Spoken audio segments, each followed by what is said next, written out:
Good day, everybody. It's Andrew here. Welcome back to my channel. Let's talk about bonus payments for seniors, for SSI, and for SSDI.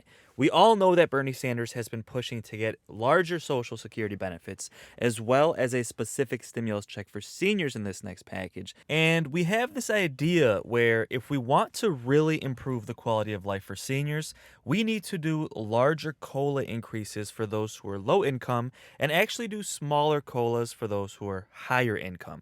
So let's discuss the details, but before we jump into it, do me a quick favor, hit like, hit subscribe, and share this channel with anyone who you think might find this helpful.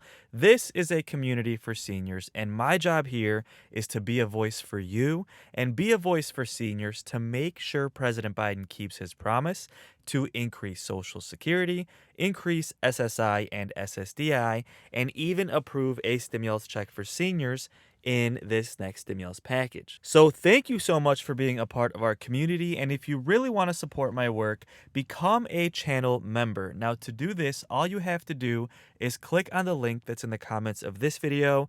That's going to take you to my YouTube channel page, and on the middle of your screen you should see this join button right here. Click on that and it's going to walk you through the steps. Now, if you can't afford to do so, I completely understand, but it's just a monthly donation that allows me to do this full time. So with that said, folks, let's jump right into the updates. First, I want to point out that a lot of experts are saying that Democrats should make Social Security a top issue in this upcoming midterm elections coming in November. So the potential of having Social Security on the spotlight could be going up, as a lot of political experts think it would be a smart move to help Democrats increase their numbers in the polls. So we're hoping this issue of increasing Social Security benefits will make it to the forefront before those midterms. Now, in this video, I want to discuss the idea of giving those who are low income bonus stimulus payments in the form of a larger COLA every single year and making it into a system where people who are lower income get a larger COLA, and then those who are already higher income and at the top of the Social Security payment bracket actually get a smaller COLA. Now, the idea here would be really to make Social Security more of a program that makes sure that seniors are not forced to live in poverty. See, we have seniors at the lower end of the spectrum getting a tiny benefit, living in poverty. Then we have those who are higher income getting $3,000 to $4,000 per month in benefits. And these are people that generally don't even need it, right? They have stocks, they have retirement accounts, they have real estate. They don't necessarily even need the benefit, and they're getting a bigger benefit than everybody else. And then on top of that, getting a larger COLA benefit every year. So when we talk about making Social Security sustainable, right? We've been worried about the long-term funding for Social Security.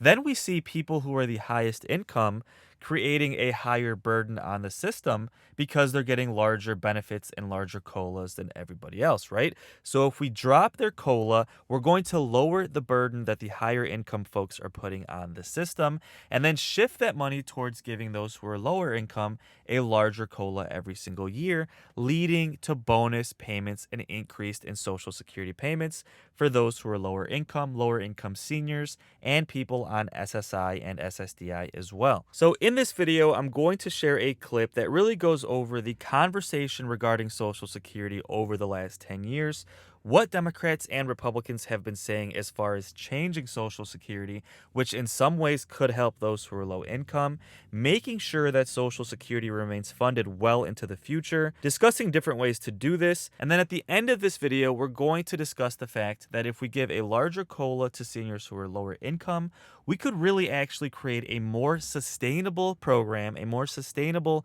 Social Security benefit, while also ending senior poverty at the same time and leading to bonus payments for those who need it the most. So let's watch this clip, folks. I'm going to be jumping in, pausing the video, and really giving my commentary throughout the video. So let's take a quick look here. Go out on Wednesdays to more than 52 million Americans. And those Social Security payments and the viability of the program have recently taken center stage in the race for the Republican presidential nomination. It's been a major point of debate between two of the early frontrunners, Rick Perry and Mitt Romney. I call it a Ponzi scheme. I call it a monstrous lie for our kids. I don't think everything that comes out of Democrats is good, but this came out of FDR. I think this one's pretty darn good. and I'm going to make sure, like Ronald Reagan, we keep it. Social Security began. So just want to quickly point out that Mitt Romney, as a moderate Republican, he's actually always supported Social Security benefits and even the expansion of it, but I don't fully agree with all of his ideas on it. We'll talk about that more later in the video. And in the midst of the Depression, signed into law in 1935 by President Franklin Roosevelt. When Social Security payments started, the average life expectancy was 64 years old, but an average American now lives to 78 and spends 20 of those years in retirement. One thing I want to point out with that statistic that is misleading is that actually those who are lower income, their life expectancy hasn't actually extended that much. It's those who are higher income and the rich whose life expectancy has gone up the most, again, leading to a larger strain on the Social Security system, which is another reason I think that their COLA shouldn't be as big as it is, and we should be shifting that money towards those who are lower income, because not only will it help those who are the lowest income, but it'll also put a lesser burden on the system, because those who are wealthy and rich are the ones living longer, right? So the longer they live, the more benefit they're getting, which is making it harder to sustain Social Security benefits. So just another reason why I think we should shift that COLA, make it smaller for those who are wealthy, and make it larger for those who are lower income. Not only to help those who are low income, but also because it's going to make Social Security more sustainable going forward. Those demographics are part of the reason why the trust fund itself would be exhausted in 25 years, and taxable income would pay for 77% of scheduled benefits in 2036. In a book published last year, Texas Governor Rick Perry outlined his idea to shift the program to the states. He was criticized for that in the most recent Republican debate. We never said that we were going to move this back to the states. What we said was we ought to have as one of the options the state employees and the state retirees, they being able to go off of the current system onto one that the states would operate themselves. There's a Rick Perry out there that's saying that almost to quote, it says that the federal government shouldn't be in the pension business, that it's unconstitutional, and it should be returned to the states. So you better find that Rick Perry and get him to stop saying that. For his part, former Massachusetts Governor Mitt Romney advocates raising the retirement age and slowing the growth rate of benefits for wealthy retirees. He's called on President Obama to explain how he would fix the finances. And yet, after 3 years in office, he has proposed no solutions. Can you imagine being president? Okay, I will say, as much as President Obama had a really high approval rating, I think he left office at like over 60%, which is, I think, a record high.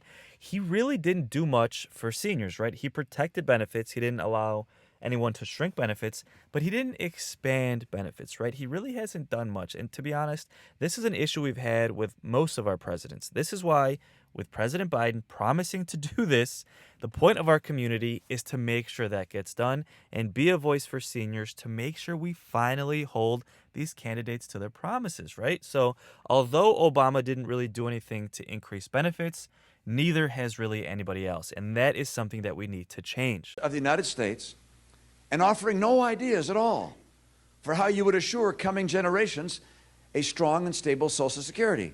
I find it extraordinary. President Obama has said he's open to finding ways to fix the program's problems.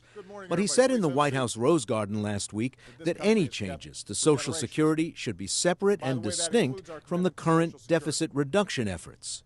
I've said before, Social Security is not the primary cause of our deficits, but it does face long-term challenges as our country grows older, and both parties are going to need to work together on a separate track to strengthen Social Security for our children and our grandchildren. Polls frequently show many Americans remain wary of or opposed to adjustments to benefit levels or eligibility age. We go beyond some of the politics now to look at the economics of Social Security with two longtime watchers of the program. David John of the Heritage Foundation has served on expert panels and testified before Congress on the subject many times. And Henry Aaron is with the Brookings Institution. He formerly served as chairman of the Advisory Council on Social Security, a government-appointed board tasked to review the program. And gentlemen, if we begin from the agreement that there is a problem, given the number of future retirees and the future revenue stream that's projected for them to collect from, how would you describe its size and extent? David John? I'd say that it's serious but not critical. We have a number of, well, the baby boomers are going to be retiring fairly soon. And the more baby boomers that retire, the worse the program is going to be. It's already running cash flow deficits at the moment. It will continue to run cash flow deficits, according to the Social Security Administration, for the next 75 years at least. Henry Aaron? I would describe the situation as one where the system is fundamentally sound, but has modest long-term problems that should be addressed as soon as a political agreement can be reached between the two parties to address both an increase in revenues and, if necessary, modest. This is the problem. See, you hear numbers like, oh, 75-year deficits, things like that. And the problem is that presidents are really kicking the ball down the field, and they're not really addressing the issue because they say, we're going to let someone else worry about that, someone else worry about that whole political issue. But we have seniors who need help now. And this is why we had President Obama, Biden, Bernie Sanders when he was campaigning. They were all promising to increase Social Security benefits now, right? And the way to do that sustainably is to obviously increase taxes on those who are wealthy. People who make over $140,000 per year don't even pay into Social Security, which makes no sense at all. So taxing those who are wealthy to get more funding into Social Security, and also giving a smaller COLA to those who are wealthy to allow there to be more funding left over for those who are lower income, to give them a larger COLA, as well as extending the life of Social Security benefits itself. All the answers are there, folks. It's just these politicians have to do the right thing. And the right thing can sometimes be the difficult thing, right? Because all these rich donors obviously don't want either Republicans or Democrats to do this. So, but again, the answers are all right there. Modification in the benefits as well. But it's not a crisis. There's no great urgency to do so, given the other problems that the nation faces today, unemployment and a budget deficit stretching into the future. I think the President was quite right to say that this should be on a separate track to be addressed when and as we are successful in addressing those first two more important problems. A moment ago you said soon, and then you said no great urgency. You heard Governor Romney suggest that the President has been biding its time. Is there a cost to waiting? The system can pay its benefits, every penny of benefits promised under current law, even if we did nothing whatsoever, for the next quarter century. That means that there is time to address what I think both David and I would agree is a projected long-term deficit in the program. Measured against the other problems that we face today, it is really quite modest in size and in the future rather than now. Contrary to what David said, the system is actually running a surplus still, adding to reserves every year, and it's projected to do so for several years into the future through the combination of payroll taxes, income taxes, and interest earnings on its own reserves. David John, your response? The interest earnings comes from general revenue money, as would repaying the trust fund and the like. So the pool of taxpayer collections. Exactly, the money that we would normally use for schools, defense, and other things like that. But up until this point, up until about 2 years ago, Social Security financed itself and ran at considerable deficits just from its payroll taxes and similar revenues alone. It didn't have to dip into the interest on the trust fund. And that's all, as I say, money that we'd normally use for other purposes, and that's only going to grow. Right now it's at $40 billion. In a fairly short period of time, not counting inflation, will be $100 billion. 5 years after that, it's $200 billion. 5 years after that, $300 billion. And then it settles down at $300 to $350 billion. You heard Governor Perry describe the plan as a Ponzi scheme, and he's called it a monstrous lie. Given that it is promising certain things to beneficiaries that it can't satisfy all the way out into the future, does it outwardly resemble one? Is it one? No, it's not a Ponzi scheme. There are certain... Calling Social Security a Ponzi scheme is honestly something that conservatives, people who don't like Social Security, they use that term to attack the system, right? That's completely untrue. But the one thing I will say is that there is some layer or some aspect to the fact that you work as a senior, you work 30, 40, 50 years, you pay taxes your whole life, you paid into the system for 30, 40, 50 years, and now you're getting a benefit that forces you to live in poverty, Now, it's not a Ponzi scheme, but there's an issue there, right? Where you paid all this money into the system and now you're getting a measly benefit that doesn't allow you to live in a retirement of dignity. So although I completely disagree, it's obviously not a Ponzi scheme, there are some aspects here to the system that really kind of rip seniors off. And I think you would agree. Let me know in the comments if you agree. Again, this is why we need the changes that we've been talking about. Superficial similarities, as you pointed out. It's paying out current benefits from the revenues of current workers at this point. And a Ponzi scheme pays out the earnings, supposedly investment earnings, to early investors from that comes in later investors. But that's a very superficial. Henry Aaron, what do you think of that I distinction? agree completely with what David just said. Using the term Ponzi scheme would be about as sensible as if I said, Ray, your father is just like Bernie Madoff. They're both men. You would respond, that's not what's really important. What's important is my father was honest and Madoff is a convicted criminal. In this case, Social Security is an upfront program, carefully analyzed, involving an intergenerational compact between workers who earn rights through their employment to future benefits that future workers will pay taxes to support. This is a long-term contract, and under any long-term commitment of this kind, circumstances are going to change and adjustments are going to have to be made. You heard Governor Romney talk about the possibility of means testing, of phasing in raises in benefits over a slower schedule, raising the retirement age. Would these help secure the program into the future? There's a gap projected for the future. Okay, so I'll give you my 2 cents on this when it comes to raising the retirement age. First of all, this wouldn't affect anyone watching this video. Unless you're like in your 20s or 30s, this won't affect you, right? But I just want to touch on the subject. Raising the retirement age, I honestly don't think is a good idea. And the reason I think that is because the average life expectancy has only really gone up extremely for those who are high income, right? So if you're high income, you're wealthy. But if you're low income, your life expectancy really hasn't gone up that much. So by raising the retirement age, you're really hurting low-income people the most because they're not living much longer. They're working the toughest jobs. They have the least amount of savings. And now you're saying they can't get Social Security for like an additional 5 years. Meanwhile, those who are rich are living longer. So if you increase the retirement age, they're not too worried about it because they have savings, they have real estate, things like that.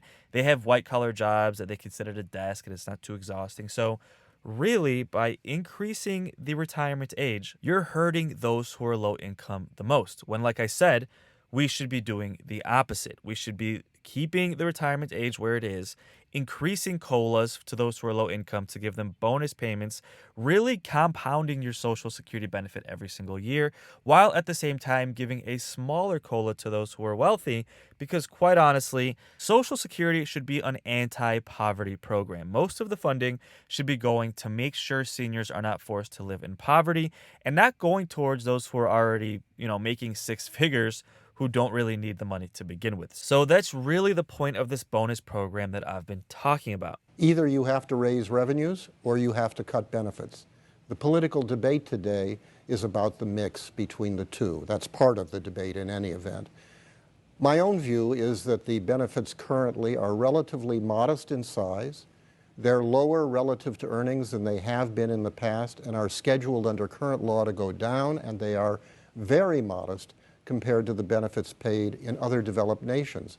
So I think the bulk of the adjustment should occur through increases in revenues, but I want to acknowledge this is a political debate. It's going to require compromise, and I think the most important thing over the long haul, when a good deal can be struck, is to restore balance so that Americans can be confident, as they should be today, that they are going to receive Social Security benefits. David John, quick response, same question? Well, I think that actually what Governor Romney is proposing is actually probably the way to go. The fact is we're living longer than we have in the past.